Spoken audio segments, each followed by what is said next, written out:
Boa noite, galera radical. Como é que vocês estão? Estão bem? Pessoal, eu continuo sendo Afonso, discípulo de Jesus em processo de restauração, lutando aí contra várias falhas de caráter, vários pecados, mas pela graça de Deus eu estou limpo só por hoje, amém? Pessoal, a gente vai encerrar nossa série, estou feliz de estar aqui com vocês. A gente vai falar sobre um texto que falou muito ao meu coração, certo? Ao longo dessa semana, enquanto eu preparava o estudo de hoje. Mas antes da gente entrar nesse texto, eu queria fazer uma pergunta aqui para vocês. Na verdade, 3 perguntas, certo? Primeira é, quem aqui já leu toda a Bíblia? Tem alguém? Quase. Quem aqui já leu um livro da Bíblia? Olha aí, aumentou. Quem aqui já leu pelo menos um versículo da Bíblia? Um capítulo aí. Olha a galera. Só vou dar uma dica, certo? A equipe de gincana desse ano do acampamento está trabalhando forte. Então, começa a ler aí, começa a estudar, que esse ano está desafiador, viu? Só quero dizer isso. Inclusive, estou muito feliz, porque eu estou vendo alguns grupos de leitura acontecendo, e eu vejo muita participação de vocês lá. E é bacana, é precioso, né, cidade de vocês, nesse período, ter esse compromisso de leitura bíblica, certo? Quero convidar vocês a abrir no texto de Jeremias 23. Jeremias 23. A gente não vai ler agora, mas eu já queria que vocês abrissem aí, certo? Jeremias 23, versículo 21.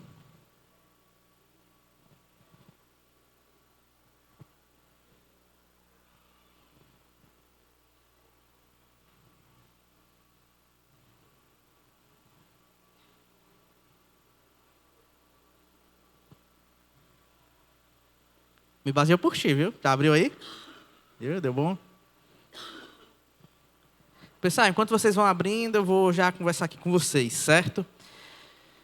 Esse texto de Jeremias 23, ele é um texto muito importante, porque nesse texto, Jeremias denuncia os falsos profetas e os seus falsos ensinos, certo? Esses falsos profetas, eles estavam enganando o povo, e aí, com as suas mensagens falsas, com mensagens de esperança, mas que era uma esperança falsa. E ali Jeremias ele denuncia esses líderes religiosos por não cuidarem do povo de Deus e por ensinarem coisas falsas, certo? Jeremias ele fala sobre a negligência desses líderes, ou seja, sobre o que eles deixavam de fazer e que era seu compromisso como líderes religiosos. Ele denuncia ali a falta de responsabilidade que aqueles líderes não tinham. E que aqueles líderes estavam conduzindo o povo de Deus para longe de Deus. Era o povo de Deus, mas estava se distanciando de Deus, certo? Através da idolatria, através da injustiça, através do olhar para as coisas de Deus e olhar para aquilo ali com desdém, certo? Então, essa vai ser a mensagem de Jeremias. A gente vai ler uma parte do texto que está lá no capítulo 23, que eu acredito que ele é muito atual. É um texto que, quando você olha para o que está escrito, você fica, caramba, como isso ainda a gente pode perceber nos dias de hoje, certo? E aí, antes da gente entrar no texto, vamos orar? Então, te convido a baixar a cabeça nesse momento, para que a gente tenha um momento de oração, certo? Paizinho, obrigado, Senhor. Obrigado por essa noite. Obrigado por esse momento. Obrigado porque, mais uma vez, o Senhor permite que a gente possa se reunir como Teu povo, Senhor. E isso é extremamente precioso, Pai. É precioso poder estar aqui com outras pessoas, com outros irmãos, Paizinho, com pessoas que buscam seguir o mesmo propósito que a gente busca seguir, Pai. Senhor, isso aqui é um privilégio que muitas pessoas não têm, como eu falei da última vez que eu vim aqui, Pai. E que a gente possa sair daqui, Senhor, valorizando o grande ajuntamento do Teu povo, Pai. Que a gente possa sair daqui, Senhor, olhando para a Tua palavra e entendendo o quão valiosa e o quão preciosa ela é na nossa vida, Senhor. Que a gente possa sair daqui, Pai, com o coração queimando por Ti, sedento por Ti, Pai. Que a gente possa sair daqui, Senhor, quebrantados e com vontade e sede de querer mudar. Mudar o nosso ego, mudar os nossos desejos, mudar aquilo que nos afasta de Ti, Pai. Eu quero Te louvar pelo momento que a gente teve aqui, Senhor. Eu fui extremamente ministrado através do louvor. Que precioso, Pai. Que precioso aquilo que a gente acabou de entoar como Teu povo, Senhor. Paizinho, continua nos abençoando e continua ministrando durante a palavra, Pai. Fala profundamente com o meu coração e com o coração das pessoas que estão aqui, Pai. Faz aquilo que só o Senhor pode fazer. É essa a minha oração em nome do Teu santo e filho amado Jesus Cristo. Amém.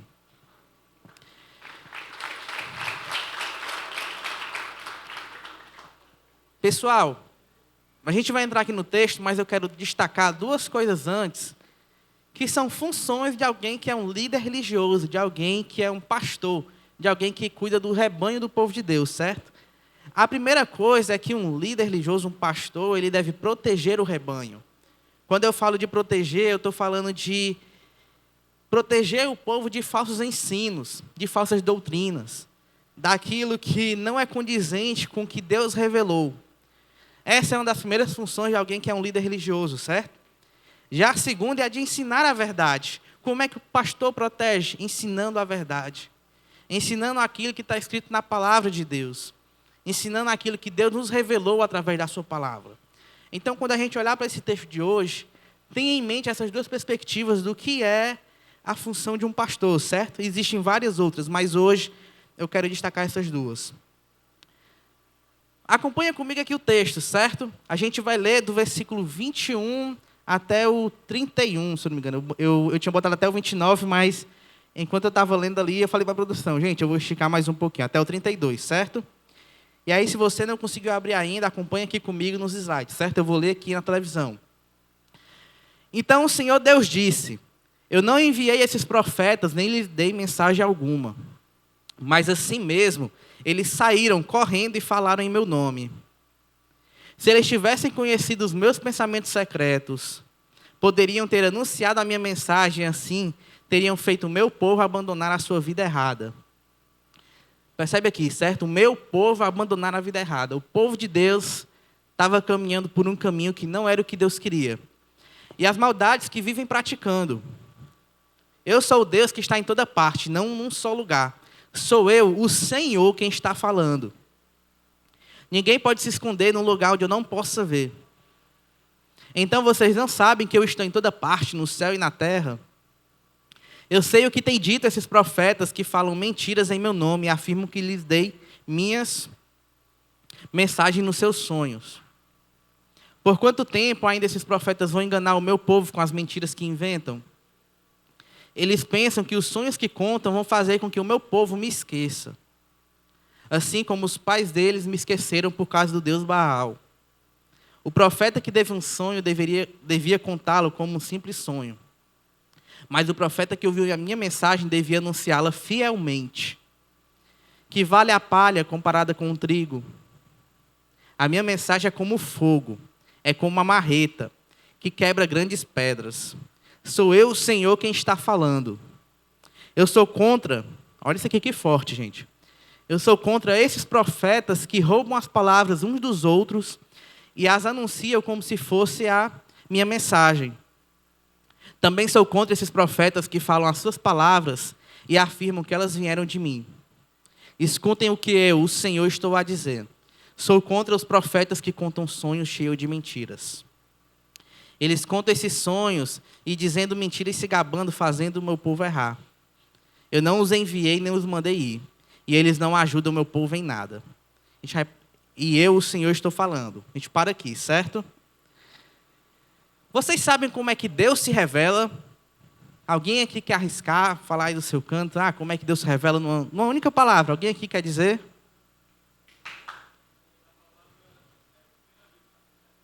Show, perfeito. Deus se revela por meio da sua palavra, certo? Mas Ele também se revela de outra forma, através da natureza, através da sua criação, através daquilo que Deus faz. Romanos 1:20 diz que, desde a criação do mundo, as qualidades, o eterno poder e a divindade de Deus são claramente vistos através da natureza, sendo compreendida por meio das coisas criadas. Ou seja, certo? Quando a gente olha para o nosso redor, essas árvores, esse campo, quando a gente olha para a natureza, quando a gente olha para os animais, quando a gente olha para tudo isso, podemos perceber a manifestação de Deus. Deus se revela através da sua criação. Quando a gente olha para vocês, quando a gente olha para o povo de Deus, a gente pode perceber que Deus existe. Ele se revela através do seu povo, ele se revela através da sua criação. Então, olha a beleza que é a criação do universo, certo? Olha como é a matemática divina, olha como tudo se encaixa. Quando você olha para o universo, quando você olha para os planetas, quando você olha para a natureza, quando você olha para as células, quando você olha para o corpo humano, e você vê todo o design, todo o mecanismo que existe por trás, não tem como olhar para isso tudo e dizer é do acaso. Não tem como olhar para isso tudo e dizer, rapaz, foi do nada, surgiu. Não, não tem como.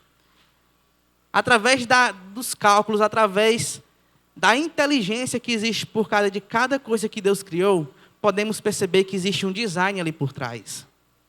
Há 2 semanas, um teólogo chamado Adalto Lourenço, ele faleceu. E esse teólogo ele dedicou boa parte da sua vida a estudar a relação entre a ciência e a fé. Porque ciência e fé não são 2 coisas que estão afastadas, certo? A gente tem que relacionar a ciência e fé. A ciência, ela comprova aquilo que é criação de Deus. A ciência, ela comprova coisas que Deus revela na sua Bíblia, antes mesmo da ciência achar aquilo, certo? Então, quando você olha para a criação, quando você olha para a criação divina, sim, você pode perceber que Deus se revela através dela. Então, a primeira forma que Deus se revela, que a gente tem que entender aqui, é que Deus se revela através da sua criação. A segunda forma que Deus se revela é através da sua palavra, como o brother ali falou. Deus se revela através da sua palavra. Quando a gente vai lá para 2 Timóteo, Timóteo vai dizer que toda a Escritura é inspirada por Deus. E ela é útil para o ensino, para a repreensão, para a correção, para a instrução e a justiça. A Bíblia, ela revela quem Deus é. Desde o início, a Bíblia revela quem Deus é. A Bíblia revela a vontade de Deus. A Bíblia revela aquilo que Deus quer para o seu povo. Não adianta a gente falar que ama a Deus. Não adianta a gente dizer que segue a Deus e olhar para a palavra dele e dizer, não, mas essa palavra aí está errada. Não, não está. Toda a Escritura foi inspirada por Deus. Todo o texto foi inspirado por Deus. Então, quando você diz que ama a Deus, você também ama a palavra dele. Quando você diz que ama a Deus, você segue a palavra dele. Somos chamados como o povo da palavra, o povo de um livro, o povo de um texto. Por que a gente é chamado assim? Por que os cristãos são conhecidos assim? Porque o que rege a nossa vida, porque o que nos dá instrução de como devemos nos portar, de como devemos seguir, é a palavra de Deus. Não tem como fugir disso. Não tem como fugir disso. Então, Deus se revela através da sua criação e também Deus se revela através da sua palavra, certo? O grupo Preto no Branco, e acho que alguns de vocês aqui devem conhecer essa música, há uns 10 anos atrás, lançaram um louvor chamado Ninguém Explica Deus. Será que, de fato, ninguém explica Deus? Eu concordo. Ninguém consegue explicar Deus em sua totalidade, certo? Em sua totalidade, ninguém consegue explicar Deus. Porque por mais que a Bíblia revele Deus, Deus não cabe somente na Bíblia. Deus é mais do que a Bíblia. Deus é mais do que a palavra dele. E aqui eu não estou dizendo que você tem que, então a Bíblia não vale. Não, a Bíblia vale muito. Porque o que Deus revelou através da sua palavra, Ele quer que você conheça. Mas Ele é muito maior do que o que está escrito. Então, de fato, ninguém explica Deus em sua totalidade. Mas Deus, Ele pede que o seu povo o conheça. Que o seu povo tenha intimidade com Ele. E quando Deus fala isso, que o seu povo o conheça, que o seu povo tenha intimidade, isso é através do que Ele deixou revelado na sua palavra, certo? Segundo Pedro 3 vai dizer, antes, crescer na graça e no conhecimento do nosso Senhor Jesus. A Ele seja toda a glória, agora para sempre, amém. Crescer na graça e no conhecimento. No conhecimento, ou seja, conhecer mais a Deus dia após dia, certo? Isso é um chamado para você. Os seguidores de Jesus, os seguidores de Deus devem crescer diariamente em graça e em conhecimento. E essas coisas elas não devem estar separadas. À medida que você cresce na graça, você vai ter mais sede de conhecer. À medida que você cresce no conhecimento, a sua vida vai ser mais regada de graça, de misericórdia, de perdão. Uma coisa está linkada à outra. Quando passamos a conhecer a Deus, sua palavra, o seu desejo, o seu plano, passa a reger a nossa vida, passa a guiar a nossa vida. Os propósitos que temos passam a ser guiados por aquilo que Deus quer, por aquilo que é a sua vontade, por aquilo que Ele revelou. Quando passamos a conhecer mais a palavra de Deus, a gente se torna mais sábios. E a gente passa a ter uma qualidade, digamos assim. Não é bem uma qualidade, mas ela passa a ser algo visível na nossa vida, mesmo que a gente não conheça essa palavra, que se chama sã doutrina. O que é a sã doutrina? Sã doutrina é o conjunto de ensinamentos e crenças que estão em conformidade com a palavra revelada na Bíblia. Quando você conhece a sã doutrina, quando você tem intimidade com a palavra de Deus, e você vê algum falso ensinamento, automaticamente aquilo ali liga um sinal vermelho na sua cabeça e, opa, peraí, isso aqui não está condizente com a palavra de Deus. Esse ensino não está condizente com a palavra de Deus. Existe algo errado aqui. Isso acontece quando você tem intimidade com a palavra dele. Quando a gente passa a conhecer a palavra de Deus de forma mais íntima, a gente identifica os falsos ensinamentos que estão dentro da nossa vida. A nossa forma de pensar sobre Deus, às vezes, é equivocada, certo?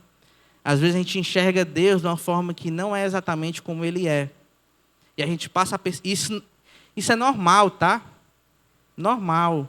Tem coisas que você acha que é sobre Deus e que, peraí, não é exatamente assim. Isso é normal, a gente vai aprendendo diariamente.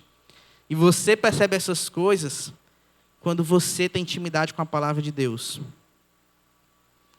E a gente olha para o texto, a gente olha para Jeremias aqui falando sobre falsos mestres, sobre falsos profetas, falsos líderes, pessoas que ensinavam aquilo que não era a vontade de Deus. E aí, existem duas características desses líderes, certo? A primeira é que eles prometiam paz. O texto vai dizer isso um pouquinho antes do que a gente leu. Que esses falsos líderes, eles prometiam paz. E prometiam paz para quem? Para aqueles que desprezavam a palavra do Senhor. A pessoa desprezava a palavra de Deus e o líder ia lá, não, vai dar tudo certo. Vai dar certo, você vai ter paz. Essa era uma das coisas que aqueles falsos profetas faziam, certo? E a segunda coisa é que eles prometiam tudo de bom para aqueles que cediam aos desejos do seu coração. Então estava lá o cara, eu quero fazer isso aqui, eu quero tomar tal atitude. E aquela atitude era longe daquilo que Deus ensina.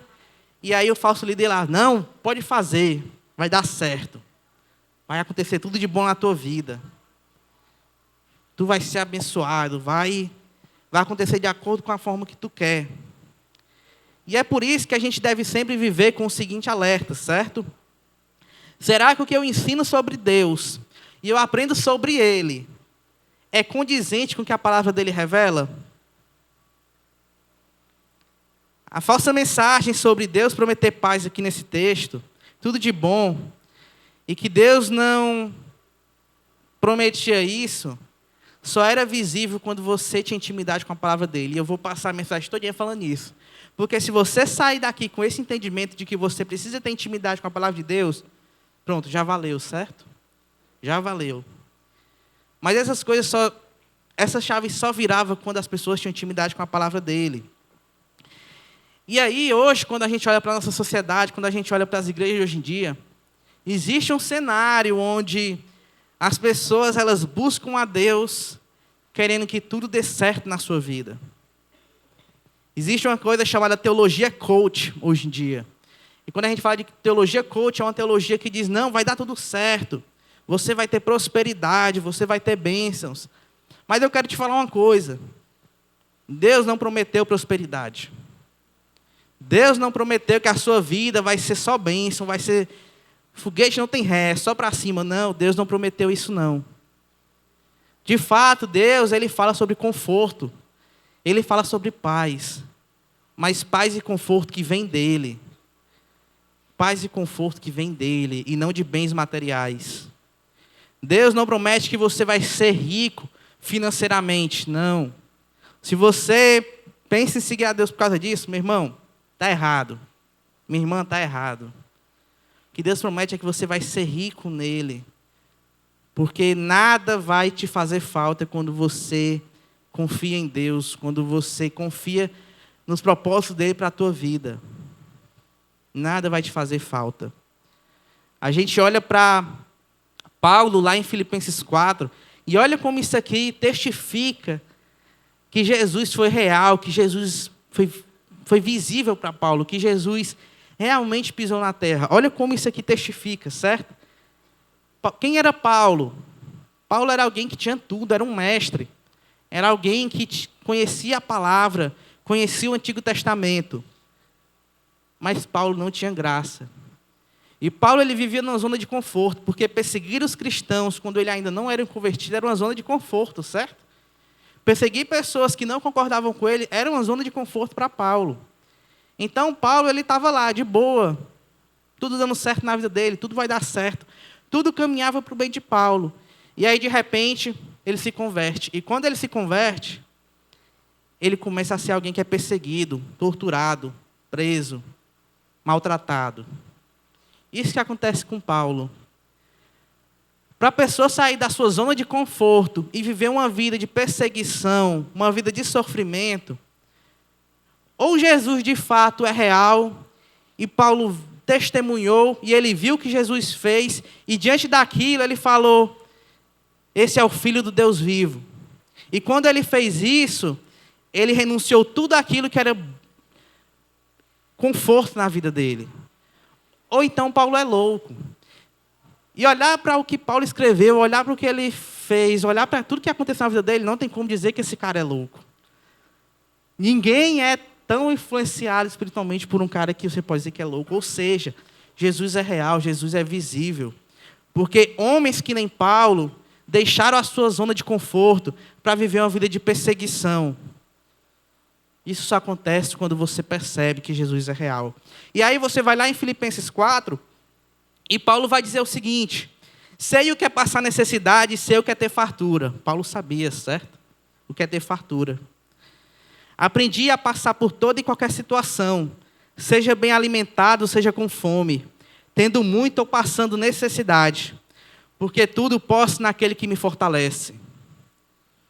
Paulo aqui, ele não estava caminhando num cristianismo que prometia tudo de bom, que prometia que tudo ia ficar bem, que prometia paz. Não, esse cara era perseguido.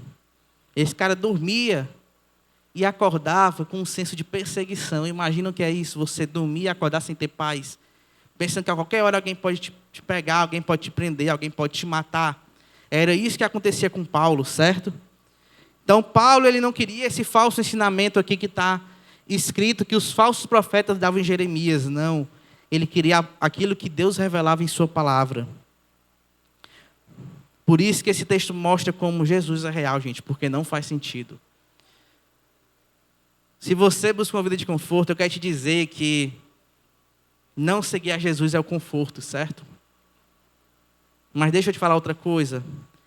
Não tem nada que vale mais a pena do que seguir a Jesus.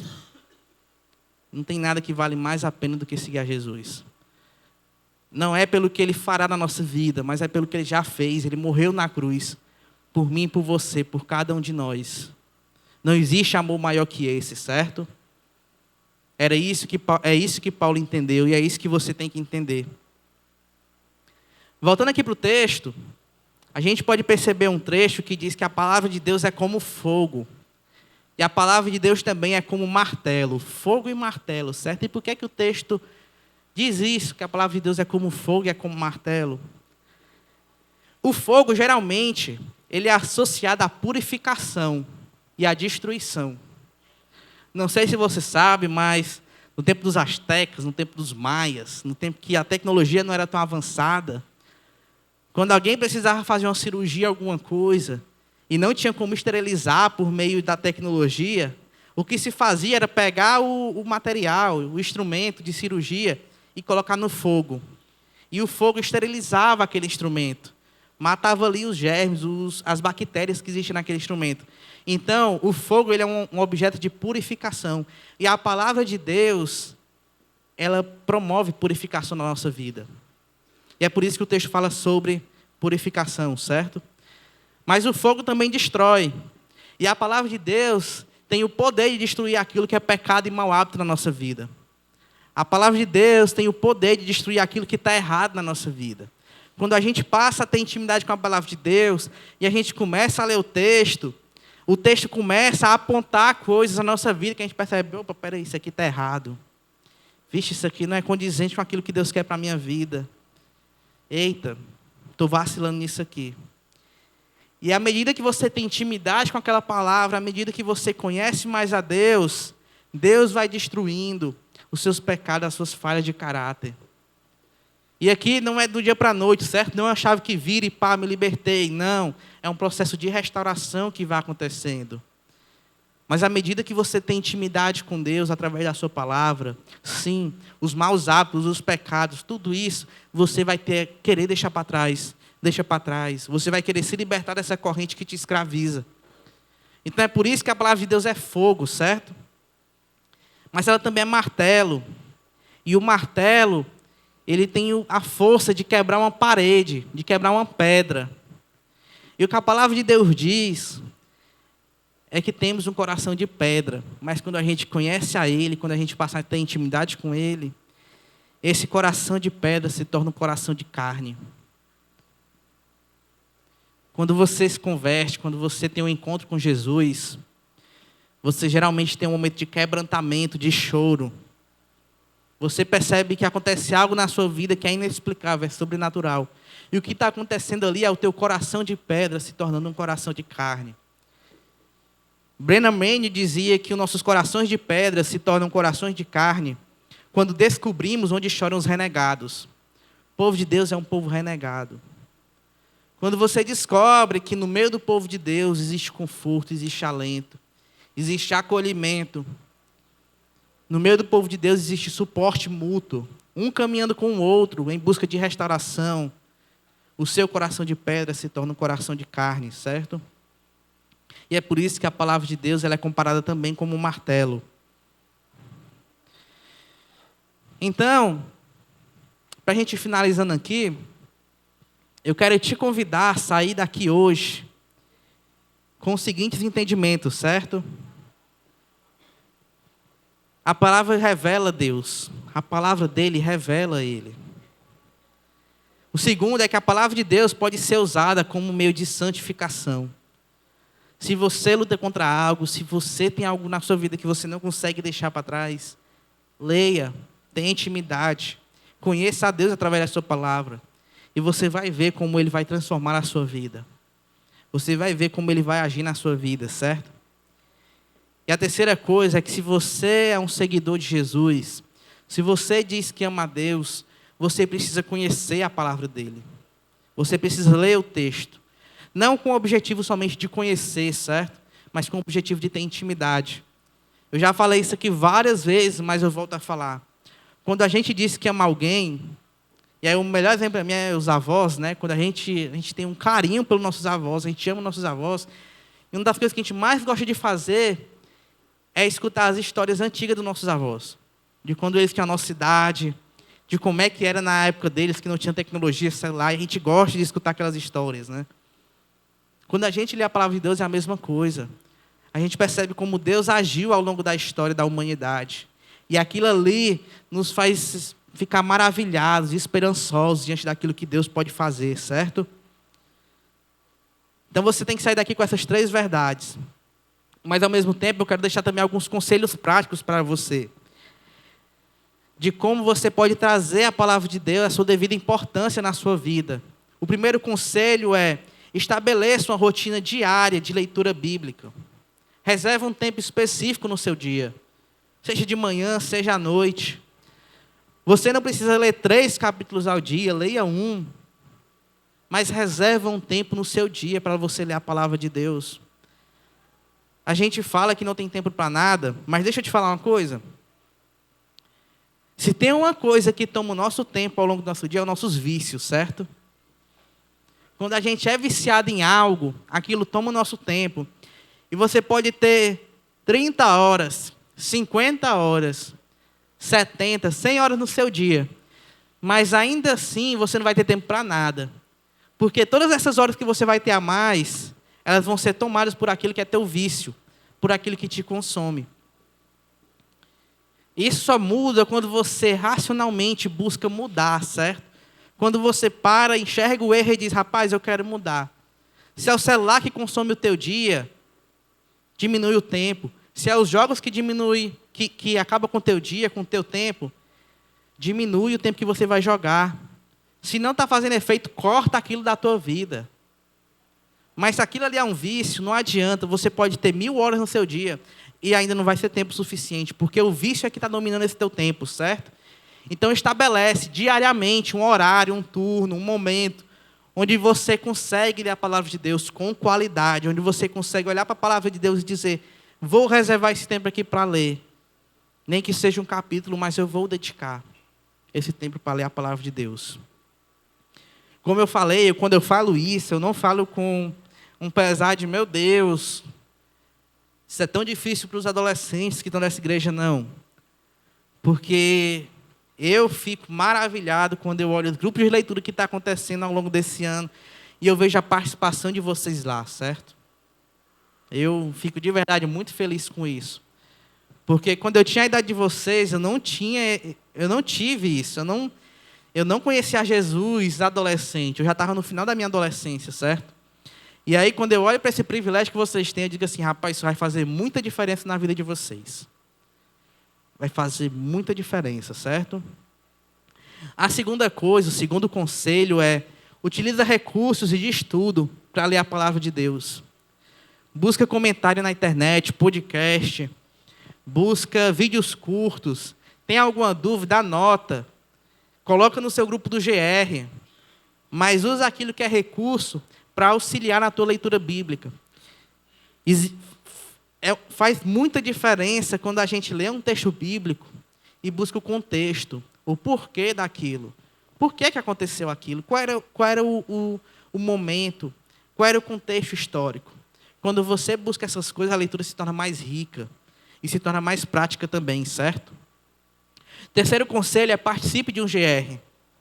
GR é um dos melhores ambientes que você tem para compartilhar a sua leitura, para falar o que é que Deus está falando na sua vida através da leitura bíblica. E quando você compartilha no GR, o que geralmente acontece é que o irmão, ele vai falar algo que, isso aqui vai contribuir para o entendimento que eu tive. Isso aqui vai me edificar. Isso aqui vai fortalecer aquilo que eu entendi através da palavra de Deus, certo? Então, participa de um GR. Participa de um grupo. Porque, como eu falei para vocês, viver cristianismo de forma coletiva, como a gente está vivendo aqui agora, isso é um privilégio. E nem todo mundo tem esse privilégio, certo? Existem locais, hoje, ao redor do mundo, que para se reunir como povo de Deus tem que ser escondido, tem que ser numa caverna. Porque senão você vai ser preso, porque senão você vai ser morto, vai ser torturado. Isso aqui não existia só na época de Paulo, isso aqui ainda existe hoje, certo? E a gente tem o privilégio de ter um local como esse que Deus nos deu, de ter irmãos em Cristo, de ter pessoas que estão caminhando conosco, e não ser perseguido, não ser preso, não ser torturado quando a gente abre a palavra de Deus. Então, busca um GR, entende o quão privilégio isso é na tua vida. O quarto conselho é memoriza versículos chaves. Quando a gente começa a memorizar alguns versículos e a gente passa por algumas situações, aquele versículo vem na mente, automaticamente ali a gente consegue ter uma palavra de conforto, uma palavra para aquela situação. Às vezes a gente não sabe o que falar quando acontece algo. E Deus vai lá e usa algum versículo, e aquele versículo vem e você fala, e aquilo ali já é o suficiente para mudar uma situação. Então, o quarto conselho é esse, memoriza versículos chaves. E o quinto e último, pratica a oração quando você for fazer a leitura bíblica. Fala com Deus, a gente fala com Deus através da nossa oração. Coloca diante dele aquele momento que você vai ter de ler a palavra de Deus. Pede que ele fale contigo, que ele traga entendimento. Que ele traga entendimento sobre o que ele está falando através da palavra dele. E você vai ver como isso vai fazer diferença na sua leitura, certo? Quando você conhece a palavra de Deus, você tem intimidade. Quando a palavra de Deus é o que rege a tua vida, os passos de Jesus, os passos do povo de Deus, eles se tornam reais no seu dia a dia. Você olha para aquilo que Davi passou, você olha para aquilo que Mateus passou, para aquilo que Josué passou, você olha para aquilo que Paulo passou, e você começa a perceber isso no seu dia a dia. Porque o contexto muda, os tempos mudam, mas os pecados, as falhas de caráter, a perseguição invisível, as batalhas espirituais, elas estão te cercando 24 horas por dia. E a arma que você tem diante disso tudo é a palavra de Deus. É a palavra de Deus. Eu quero nesse momento te fazer um convite, certo? A você que está aqui. Para dois públicos específicos. Primeiro é você que já tem intimidade com a palavra de Deus. Você que já conhece a Deus. Aliás, perdão, você que já conhece a Deus, mas não tem intimidade com a palavra dele. Você que em algum momento decidiu entregar a vida a ele, certo? Mas você sabe nesse momento que não. A forma como você está olhando para a palavra de Deus não é a forma que ele quer para a sua vida. Eu quero te convidar nesse momento a se levantar. E a gente vai orar por isso, certo? A gente vai orar para que Deus continue te fortalecendo. Para que Deus te ajude, te guie nessa perseverança que é caminhar de acordo com a palavra dele. Colocar a palavra dele na tua vida. Então eu vou orar e quando a gente estiver aqui no momento de oração, eu te peço, levanta e coloca diante dele. Não tenha vergonha de quem está ao seu redor, certo? Você está fazendo uma decisão por Deus. Você está colocando isso diante de Deus e não diante das pessoas que estão ao seu redor. Mas coloca diante dele. Se você sabe que precisa mudar. Se você sabe que tem que haver mudança na sua forma de agir. No seu modus operandi.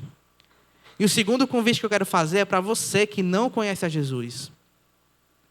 Se você não conhece a Jesus, se você não tem intimidade, eu quero te convidar nesse momento a se levantar também enquanto a gente ora. E eu vou orar para que Deus, ele te mostre como a palavra dele é viva e eficaz. E como ela transforma o nosso modo de agir, o nosso modo de pensar, o nosso modo de viver. E você vai perceber o quanto a palavra de Deus pode te transformar. E pode fazer diferença no seu dia a dia, certo? Então a gente vai orar nesse momento. E enquanto a gente ora, levanta, coloca isso diante dele. Te convido a ficar de pé nesse momento, certo? Paizinho, obrigado, Senhor. Obrigado pelo teu ensinamento. Obrigado, Senhor, por aquilo que o Senhor falou lá no texto que a gente leu hoje, Pai. Paizinho, a gente tem um compromisso contigo, e esse compromisso é o de ter intimidade com a tua palavra. Porque à medida que a gente tem intimidade com a tua palavra, a gente tem intimidade contigo, Senhor. À medida que a gente conhece a tua palavra, a gente te conhece, Pai. À medida, Senhor, que a gente tem entendimento sobre aquilo que o Senhor fala no teu texto, a nossa vida, o nosso pensar, passa a ter entendimento, Pai, diante daquilo que a gente vê de situação ao nosso redor, Paizinho. Paizinho, fala com cada coração que está aqui, Pai. Se existe alguém aqui, Senhor, que te conhece, já fez uma decisão por ti, Pai, mas que nesse momento está percebendo que não está legal, não está tendo uma vida de compromisso contigo, Pai. Está distanciando de ti, Senhor, porque à medida que a gente se distancia da tua palavra, Senhor, a gente se distancia de ti, Pai. Paizinho, ministra nesses corações, Pai. Traz entendimento, traz importância. Traz, Senhor, o entendimento de que a tua palavra ela é viva, ela é eficaz, ela transforma, Pai. Paizinho, eu também quero colocar diante de Ti aqueles que não Te conhecem estão aqui hoje, Pai. E se essas pessoas quiserem sair daqui, Senhor, com o entendimento de que eu quero a minha vida regida por Deus.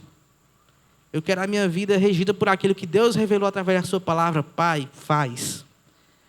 Porque só o Senhor é capaz de fazer aquilo que a gente não quer fazer por nós mesmos, Pai. Se depender de cada um de nós, Senhor, a gente vai continuar distante de Ti, Pai. A gente vai continuar se distanciando de Ti, Pai. Então venha até nós, Senhor. Promove esse encontro, Pai. Fala aos nossos corações dia após dia, Senhor. Revela, Senhor, quem Tu és através da Tua palavra. É essa a minha oração em nome do Teu santo, santo, santo e Filho amado Jesus Cristo. Amém.